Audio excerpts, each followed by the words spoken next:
మాట్లాడడానికి ఎమ్మెల్యేలు ఎందుకు? ప్లస్ రకరకాల చర్చలు జరుగుతూ ఉన్నాయి. కేటీఆర్ గురించి అనుమానాలను గోపి తల్లే వెలిబుచ్చుతున్నాడు.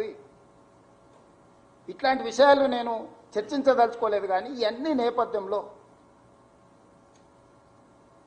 మీరు ఆలోచన చేయండి ఎవరి వైపు ఉండాలనో.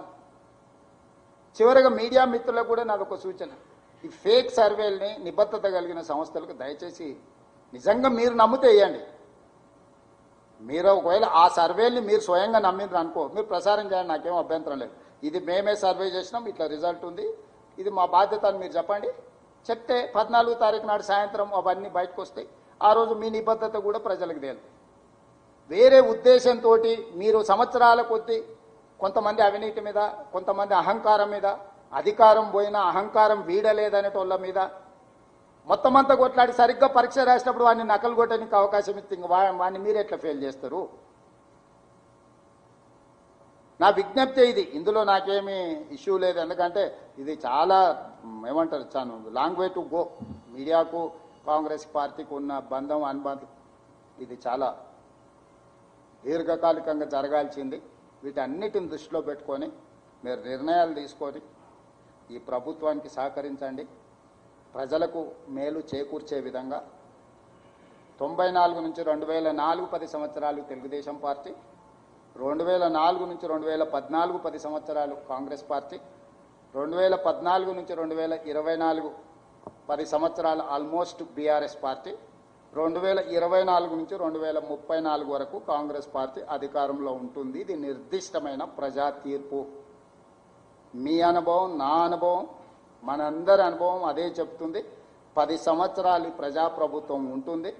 ప్రణాళికలు రచించుకొని ప్రణాళికబద్ధంగా రీజనల్ రింగ్ రోడ్ కానీ, భారత్ ఫ్యూచర్ సిటీ కానీ, మూసీ రివర్ డెవలప్మెంట్ కానీ, మెట్రో రైలు విస్తరణ కానీ, హైదరాబాద్ నగరానికి గోదావరి జలాల తరలింపు కానీ, హైదరాబాద్ ట్రాఫిక్ సమస్యను కానీ, హైదరాబాదును పట్టి పీడిస్తున్న డ్రగ్స్ని కానీ, హైదరాబాదులో ఆక్రమించుకుంటున్న చెరువులు, కుంటలు, నాలాల తొలగింపు కానీ, ఇవన్నీ చేసుకొని ఒక పొల్యూషన్ ఫ్రీ సిటీ కింద మన నగరాన్ని అభివృద్ధి చేసుకుందాం. తెలంగాణ రైజింగ్ 2047 విజన్ డాక్యుమెంట్ అనే డిసెంబర్లో మనం డెడికేట్ చేసి ముందుకు వెళ్దాం. మీరందరూ సహకరించాల్సిందిగా కోరుకుంటూ సెలవు తీసుకుంటున్న మిత్రులతో. చెప్పిన హైదరాబాద్ చెరువులు, నాలాలు, కుంటలు వాళ్ళు అడుగుతారు కదా, ఎట్లా వాళ్ళకి అడగడానికి కొంత. Thank you sir. ముఖ్యమంత్రి గారు క్వశ్చన్ ఆన్సర్ సెషన్ స్టార్ట్ చేసే ముందు ఒక చిన్న అంటే ముఖ్యమంత్రి గారికి నిన్న ఆయన జన్మదినం జరుపుకున్నారు. సో పాత్రికేయ మిత్రులు అందరి తరఫున ఆయన ఒక happy birthday sir, belated happy birthday. మరెన్నో బర్త్డేలు మీకు జరుపుకోవాలని, ఇట్లా ప్రజాసేవలో ఉండాలని మేము కోరుకుంటున్నాం. మీకు చాలామంది అన్ని సెక్షన్స్ చాలా చేస్తున్నారు, మీకు తెలుసు. జర్నలిస్టులకు కూడా మీరు చాలా చేస్తున్నారు. పర్టికులర్లీ మా హౌసింగ్ ఇష్యూ మీరు పేట్ బషీరాబాద్ ల్యాండ్ మాకు ఇచ్చి, గవర్నమెంట్ ఆర్డర్ ద్వారా మాకు ఇచ్చినారు. అదొక్కటి ఫైనల్ చిన్న 99% అయింది, 1% ఒక దగ్గర ఆగింది. 1% కూడా మీరే చేయాలి, మీ చేతుల్లోనే ఉంది. ఎందుకంటే మాకు జర్నలిస్టులకు సంబంధించిన వరకు సుప్రీంకోర్టు అయినా, సుప్రీంకోర్టు చీఫ్ జస్టిస్ అయినా మీరే అని మేము అందరు నమ్ముతున్నాం. కాబట్టి మా అందరికీ ఒక్కటి సాల్వ్ చేస్తే నిజంగా మీరు జర్నలిస్టులకు చిరకాలంగా గుర్తుండిపోతారు sir. Question answers I think చాలామంది మిత్రులందరూ ముఖ్యమంత్రి గారికి తెలిసి ఇక్కడ రెగ్యులర్గా బీట్ రిపోర్టర్స్ చాలామంది ఉన్నారు. సో మా కోరిక ఏంటంటే చాలామంది సీనియర్స్ వచ్చినారు. So will give the first chance to them. Mics ఉన్నాయా? ఇక్కడ ఇస్తారా? So will give the first chance to them. So I request వాళ్ళందరూ కొద్దిగా let the questions be very brief so that we can give more questions.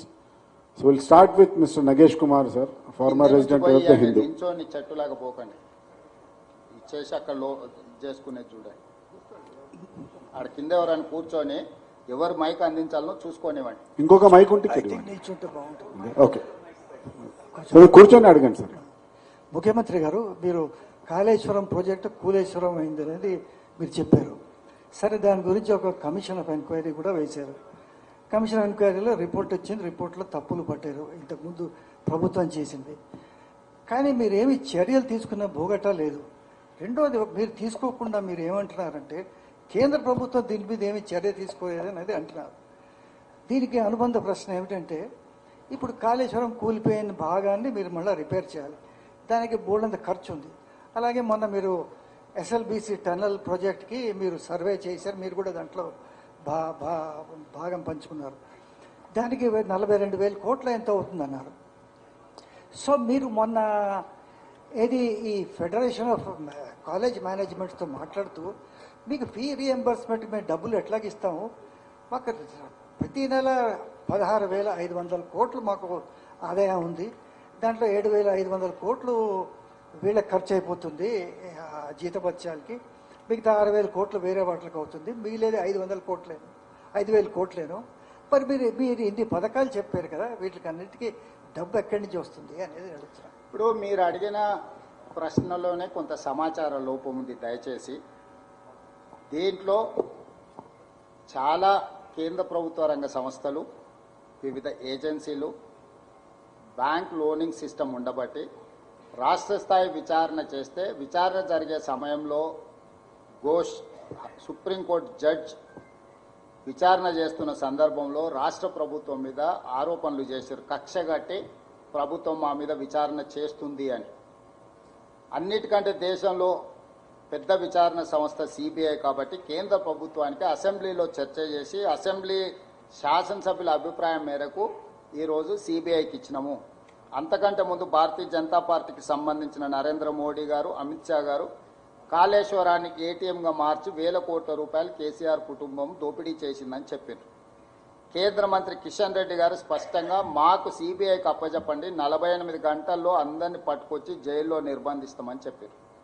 కాబట్టి రాష్ట్ర ప్రభుత్వం శాసనసభలో చర్చించి మెజారిటీ శాసనసభ్యుల యొక్క సూచన మేరకు సిబిఐకి ఇచ్చినాము.